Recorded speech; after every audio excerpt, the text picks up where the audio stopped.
Okay, so we're gonna start. So we're gonna do blind drawing to start. And I'm gonna demo that. Oh, you got the same brush. Oh, sorry about that. Some weeks ago. You started started the the trend. We're gonna have to use it today. We have to be brave and use it today. Did you say that and I didn't hear you? No, I just took it out of my bag. That's kind of crazy. Okay, so I'll demo blind drawing, and then I think there's some more mileage that we can get out of it as a start. And then we'll do painting, and we're gonna do the still life with the color and white. And it's deceptively simple and really fun. It won't look like this. We'll do 2 blue and white, and then, or whatever, a color and white, a dark color and white, probably best. And then 2, you can do any colors that you see. And we'll talk about that. Since we did the color wheel, we can start kind of getting into what they call local color, the color of what you see.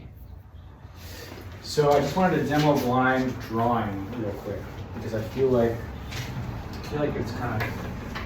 it's more amazing than it might seem. So here's my page. Can everybody see?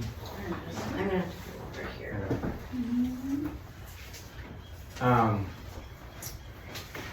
So we've done blind drawing 2 classes, right? This is the 3rd time we've done it, I think. So we'll just do it for like till 1:45. So the first drawing is 100% no looking at your page. And so I'm just going to start somewhere, and I'm starting right here on this lip.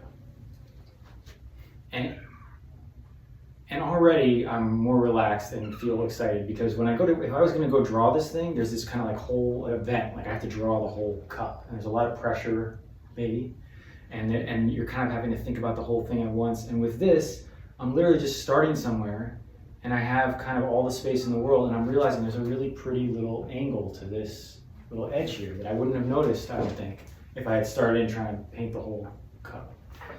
So I'm just gonna slowly go. And the other thing that's really fun about blind drawing is I just did this length, and I was kind of measuring the amount of time it took to get to the end of that length. And so I'm in kind of a time game, if that makes any sense. It's where I'm gauging distances with the time it takes to cross that space on the page. So now I'm going off the back lip. And what I just realized is I wanted to make it like a big curve, because I was like, oh, it's a hole. It must be a big curve. But then because I'm blind drawing, I realized it's actually quite subtly almost straight. So I'm trying to make my hand go straight. Whether it's doing that or not, it's okay. But like, I'm realizing that, oh, it's actually much more like a horizon line. And I'm seeing this is like a handmade cup, I think. There's a little dip down. And now everyone always has a lot of trouble like learning how to make an opening in space, like a tipped circle, a sphere that you could fall into, a hole you could fall into. And so this is an opportunity not to worry about what it is, but just draw what you see, right? We're just learning to draw what we see. That's to connect our eye with our hand, instead of our it's a hole, like naming it, instead of naming it. So in order to make that lip, it turns out that there's just like it just kind of comes towards me a little bit, which is in space, but on the page, it just kind of goes down a little bit. And then it goes around. I'm just kind of following this really fun cavity. Okay, so now here's where there's a choice. So the idea is I have never picked up the pen yet, right? That's always on the page. I have a choice to either follow the edge or to go this way. And so one of the other things you can push in blind drawing is choosing if you want to get over here, but you're up here, you can either go all the way around, or you could kind of find a shadow that will bring you down there. Like find an edge that you might not have realized was there. It's actually really subtle. There's a whole bunch of weird light reflections happening in here. So I kind of messed up, because I was drawing over here, I started talking about this, but I'll just pretend I'm here.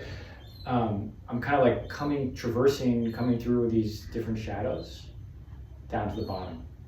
And now I'm on this bottom lip, and now I'm going to cut left. So that's kind of the idea of blind drawing. So this thing doesn't really matter in the end. it's just a moment to do that. And then the next drawing, you look some of the time.